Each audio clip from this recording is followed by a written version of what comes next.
ഇപ്പോ സുഖം തോന്നുന്നുണ്ടോ?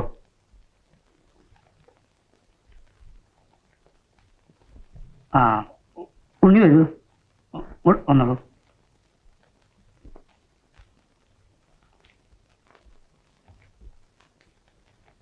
അന്നൊരു സ്ഥലം വാങ്ങണ കാര്യം സീതാലക്ഷ്മി അച്ഛനോട് പറഞ്ഞിരുന്നല്ലോ, അത് ശരിയായി. ഇനിയൊരു വീടുണ്ടാക്കണം. സുഖമില്ലാതെ കിടക്കുമ്പോ ഞങ്ങളുടെ കഷ്ടപ്പാട് പറയുന്നില്ല. ആലോചിച്ചാ അറിയാലോ, ഞങ്ങൾക്ക് 2 പെൺകുട്ടികളാണ്.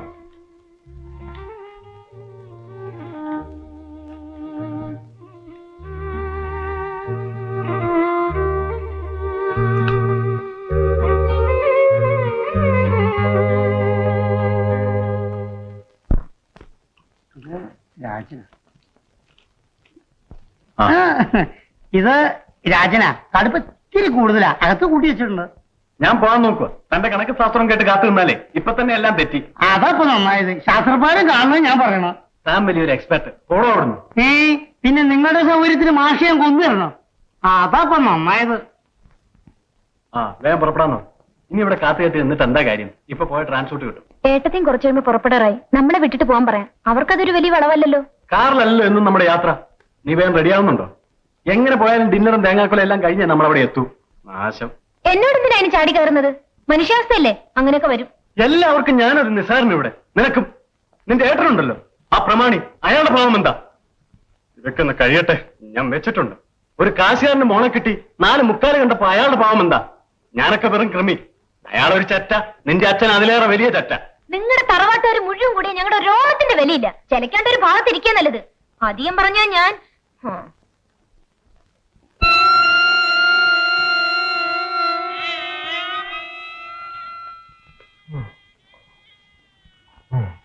സൂക്കേടൊക്കെ മാറിയിട്ട് അച്ഛൻ അങ്ങോട്ട് വരണം. കണ്ണിന്റെ ഓപ്പറേഷന് അവിടെ ഞങ്ങൾ വേണ്ട ഏർപ്പാടൊക്കെ ചെയ്യാം. കുട്ടികളെയും കൂട്ടി അടുത്ത ദിവസം വരാച്ച. എന്തെങ്കിലും വിവരം ഉണ്ടെങ്കിൽ വിളിക്കാൻ ഏൽപ്പിച്ചിട്ടുണ്ട്. നടക്കട്ടെ അച്ഛാ, ഏടത്തി വഴിക്ക് ഞങ്ങളെ വിട്ടോളും. ഇറങ്ങട്ടെ ഏട്ടാ.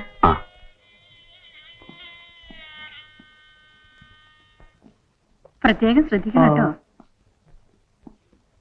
വാ നടക്ക, ചില്ലറയില്ല. ഇനി വരുമ്പോഴാട്ടെ.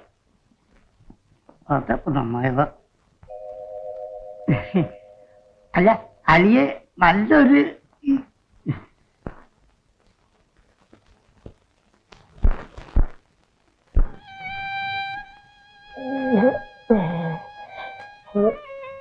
എന്താ വേണ്ടത്? എന്തോ പറയാൻ വരുന്നുണ്ട്. അച്ഛൻ സംസാരിക്കാൻ ശ്രമിക്കണ്ട, അനങ്ങാതെ കിടക്കും. ഇപ്പൊ കുറച്ച് സുഖമുണ്ടല്ലോ, ഞാനൊന്ന് പുറത്തു പോയി വന്നല്ലോ. പോയാ പിന്നെ കുടിച്ച് ബോധമില്ലാതെ കിടക്കണോടത്തുനിന്ന് നിന്നെ താങ്ങിക്കൊണ്ട് വരേണ്ടി വരും. എപ്പോഴേക്കും പോകണ്ട. പോയവരുടെ കയ്യിൽ നിന്ന് എന്തോ ചില്ലുവാനം കിട്ടിയിട്ടുണ്ടല്ലോ, അതിന്റെ വെപ്രാളമാണിത്. പോയി അടക്കളപ്പണി എവിടെ ഉണ്ടെന്ന് നോക്ക്. അകത്ത് സഹായത്തിന് ഇപ്പൊ ഒരാളും ഇല്ലല്ലോ, അതാണൊരു വിഷമം.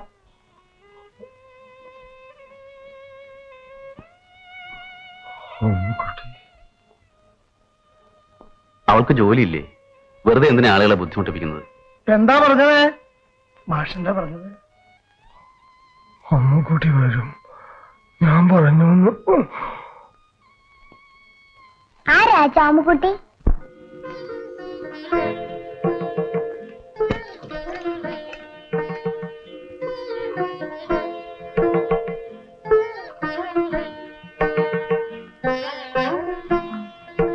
അച്ഛനേരെ കണ്ടിട്ട് കുറെ കാലമായല്ലോ. വരൂ.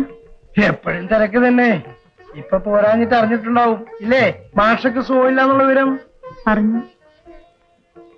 അവിടത്തെ സ്ഥിതി ആകെ പരിഗണില്ല. കാശിനോ പണത്തിന്റെയോ കുറവല്ല, ഒന്നിനും ആളില്ല. എല്ലാവരും വന്നു പറഞ്ഞു. വന്നു, മോഹം കാണിച്ചു, പോവുകയും ചെയ്തു. അടുത്ത സഹായത്തിന് അവനവന്റെ മക്കളോ മരുമക്കളോ ആരെങ്കിലും തന്നെ വേണ്ടേ? അതിനെപ്പോ ആളില്ലാത്തത്. ജമ്മൻ ചെയ്ത സുഹൃതം. ഇപ്പൊ അമ്മാവൻ എങ്ങനെയുണ്ട്? കുറവുണ്ട്. സംസാരിക്കാറായപ്പോ ആദ്യം ചോദിച്ചത് അമ്മുക്കുട്ടി എത്തിയോന്നാണ്. കുട്ടി, കണ്ണ് പോയാല് കണ്ണിന്റെ കാഴ്ച അറിയൂ എന്നൊരു പഴഞ്ചൊല്ലുണ്ടല്ലോ. ഇപ്പൊ മാഷക്ക് അത് ബോധ്യമായിട്ടുണ്ടാവും. അമ്മുക്കുട്ടി പോണോന്ന് ഞാൻ നിർബന്ധിക്കില്ല. വയസ്സായ ആളുകൾക്ക് ഇനി എത്ര ദിവസമാണെന്ന് പറയാൻ വയ്യാത്ത അവസ്ഥയാണ്. അവരുടെ ഒരു മനസ്സാവാൻ വേണ്ട. മനസ്താപം ഒന്നും പറയണ്ട, ഒക്കെ എനിക്കറിയാം. പക്ഷേ എന്നോട് മാഷ് പറഞ്ഞു, ഞാൻ വന്നു. കഴിഞ്ഞതിനെ പറ്റി ഇപ്പൊ ഇനി ചിന്തിച്ചിട്ട് കാര്യമില്ലല്ലോ. അല്ലെങ്കിൽ അമ്മുക്കുട്ടിക്ക് എന്താ ഇപ്പൊ അതുകൊണ്ട്? ഏയ്, ഒരു ദുഃഖവും എനിക്കില്ല. ഇരിക്കൂ, വഴി നടന്നു വന്നിട്ട്. വേണ്ട, വേറെയും തിരക്കുണ്ട്. അവിടെ ചെല്ലുമ്പോ മാഷ് ചോദിക്കുമ്പോ ഞാൻ എന്താ പറയേണ്ടത്? അച്ഛന്മാർ നടന്നോളൂ, ഞാൻ.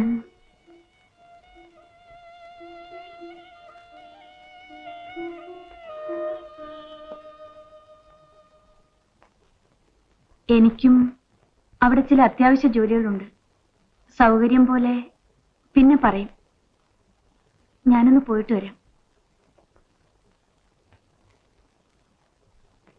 അവനിവിടെ നിൽക്കുകയാണത്രേ. ഞാനിപ്പോ പോകുന്നില്ല, എനിക്ക് തിരക്കില്ല, ലീവുണ്ട്.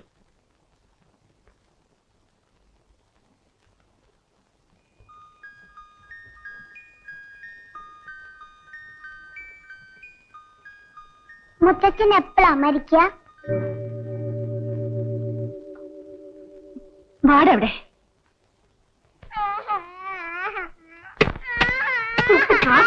എവിടുന്ന് പഠിച്ചോ നിന്റെ മാനേജ്? പറയാൻ എവിടുന്ന് പഠിച്ചോ?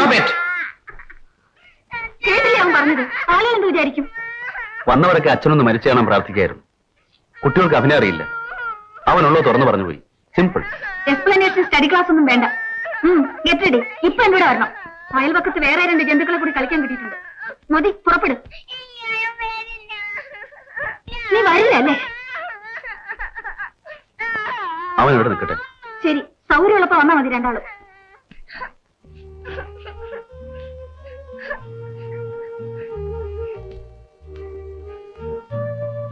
കാറ് തിരിച്ചയക്കണോ? വേണ്ട.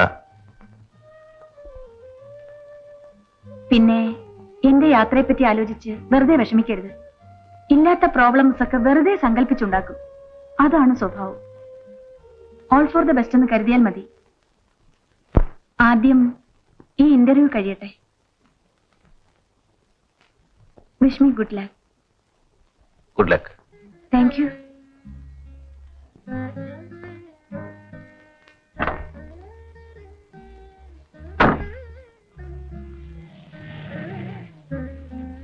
All for the best and good luck.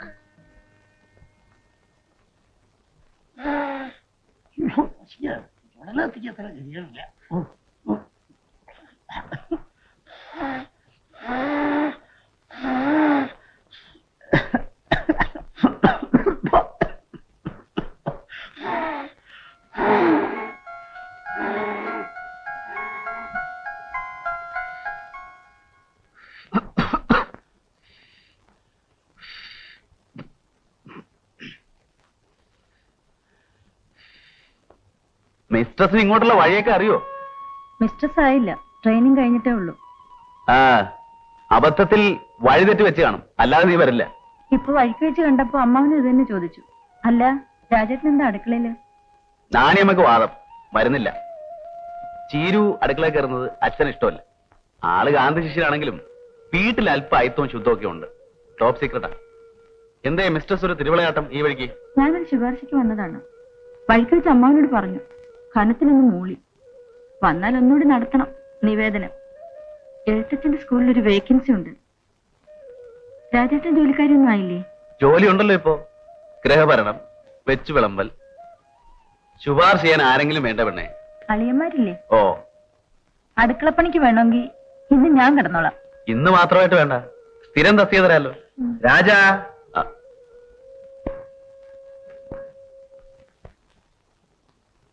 എഴുത്തച്ഛന് തെരഞ്ഞു പോകേണ്ടി വന്നില്ല. ഭൂപണയമെങ്കിലും എന്തോ കാര്യം പറയാൻ എന്നെ നോക്കി വരികയായിരുന്നു. അത് നിന്റെ ഗുരുത്തത്തിനായി. എടോ, അടുക്കളയിലെ സ്ഥിതി എന്താ? ചോറുണ്ട്, പപ്പടം കാച്ചണം, പിന്നെ ഒരു. ഞാൻ അടുക്കള നോക്കാം, ഒരു 5 മിനിറ്റ്. എഴുത്തച്ഛന്റെ സ്കൂളിലേക്ക് നിനക്കെത്ര നടക്കണം? 3 നാഴിക. ഇവിടുന്ന് പോവാച്ചാലോ? അത്രയില്ല. നീ ഇവിടെ താമസിച്ചിട്ട് പോയാൽ എന്താന്നാ ഇപ്പൊ ഞാൻ ആലോചിക്കണം. രാവിലെ എന്തെങ്കിലുമൊക്കെ ഉണ്ടാക്കി വെച്ചിട്ട് പോവാനൊക്കെ സമയം ഉണ്ടാവുമോ? ഇവൻ എന്തെങ്കിലും ഒരു പണി കിട്ടിപ്പോയാൽ ഇവിടെ ആരാ ഉള്ളത്? അപ്പൊ അമ്മുക്കുട്ടിയുടെ വീട് പൂട്ടിയിടുവോ? നീ പറയണത് കേട്ടാ തോന്നും അവിടെ കൊട്ടാരവും കെട്ടിയിരിപ്പുള്ള സ്ഥലമാണ്. പറമ്പില്ലക്കാരുടെ പഴയ ആധാരപ്രകാരം ഇറവെള്ളം വീഴുന്ന സ്ഥലത്തിനെ അവകാശമുണ്ട്. അല്ല, ഞാൻ പറഞ്ഞെന്ന് മാത്രം. ശനി ഞായറും ഇടയ്ക്കൊന്ന് പോയി നോക്കാം. എന്റെ സൗകര്യം വരെ മതി. തലയിലെഴുത്ത്. അല്ലെങ്കിൽ 10-45 വയസ്സിൽ എടുത്തിട്ട പോലെ അവളെ കൊണ്ടുപോകേണ്ട കാര്യമില്ലല്ലോ. എന്റെ തലയിലെഴുത്ത് അതാണ്. BA പോയ നേരത്ത് ഞാനും വല്ല TTC എഴുതാൻ നോക്കിയാൽ മതിയായിരുന്നു. വീട്ടുമുറ്റത്ത് 10-300 റുപ്യ പരമസുഖം. 300 അല്ല, 431 രൂപ 90 പൈസ, 10 പൈസ റവന്യൂ സ്റ്റാമ്പിന്റെ. അപ്പോ ഇനി എനിക്ക് ധൈര്യമായിട്ട് കടം ചോദിക്കാം. അല്ലെങ്കിൽ എന്തൊരു കടം? താമസം ഭക്ഷണ ചെലവ് വകയിൽ 200 രൂപ എന്റെ കയ്യിൽ അച്ഛനറിയാതെ. വേണ്ട, 200 വേണ്ട, 150 മതി. പോട്ടെ, നമ്മുടെ അമ്മുക്കുട്ടിയല്ലേ എന്ന് വിട്ടുവീഴ്ചയെ. ഓൾറെഡി പിന്നെന്താ? പിന്നെ ഗ്രഹഭരണ അടുക്കളപ്പണി 5 മണിക്ക് എണീറ്റ് പണി തുടങ്ങിയാല് 9:30 ഇറങ്ങാൻ ഒക്കൂന്ന് ഓർക്കണം. വക 2 തരേണ്ടൻ സംഖ്യ 300 കഴിച്ച് മാസം 1-ാം തീയതി കൃത്യമായി ടീ കക്ഷിക്ക് 150 തരേണ്ടതാകുന്നു. സമ്മതം? ഷൈലോക്ക് തന്നെ. ആരാര്? ഷൈലോക്ക്, നിനക്കറിയില്ല?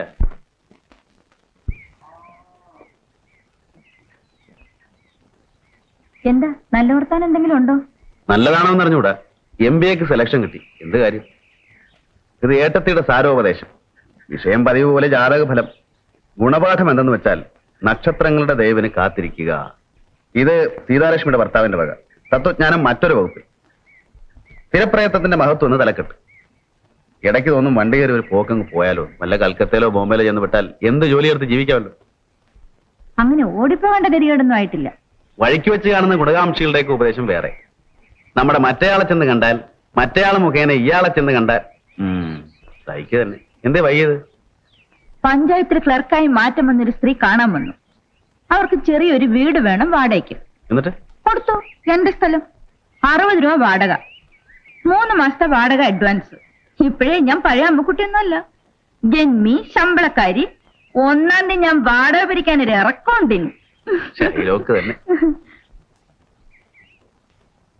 നീ എന്തേ വൈകിയേ? കണ്ണില് മരുന്ന് വെച്ചിട്ടില്ല. ഏട്ടത്തിലെ കത്തുണ്ട് പത്മനാഭന്റെ. പത്മനാഭന് ചെറിയൊരു വീടുണ്ടാക്കണം. അച്ഛനും പിന്നീട് അവിടെ താമസിക്കാം. അച്ഛനെ കാണിക്കണമെന്ന് എഴുതിയിട്ടുണ്ട്. വായിക്കേണ്ട കാര്യമില്ല. ഒറ്റയ്ക്ക് ഇവിടെ ഞാൻ കഴിയുന്നതിലും ഭേദം ഇത് വിറ്റ് ആ കാശ് അവനെ ഏൽപ്പിച്ച് അവന്റെ കൂടെ ഞാൻ പരമസുഖമായിട്ട് കഴിയുക. അതല്ലേ കാര്യം?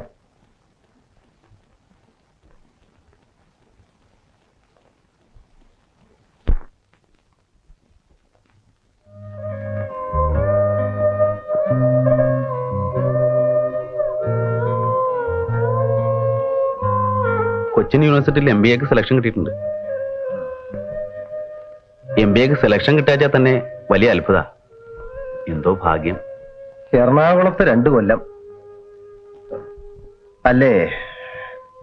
MBA കേമാന്ന് എനിക്കും അറിയാം. പ്രോവിഡന്റ് ഫണ്ട് കിട്ടിയത് മുഴുവൻ ചെലവ് ചെയ്ത സീതാലക്ഷ്മിയുടെ കല്യാണം നടത്തിയത്. ഒന്നും വേണ്ട എന്ന് പറഞ്ഞ കൂട്ടർക്ക് അവസാനമായപ്പോ 25 പവൻ കല്യാണ ചെലവിന് വേറെ. ഇപ്പോ 1-2 കൂട്ടർ കടക്കാരനാണ് ഞാൻ. MBBS കിട്ടുന്നതിനേക്കാൾ വലുതാണെന്നറിയാം. പക്ഷേ കഴിയണ്ടേ രാജാ?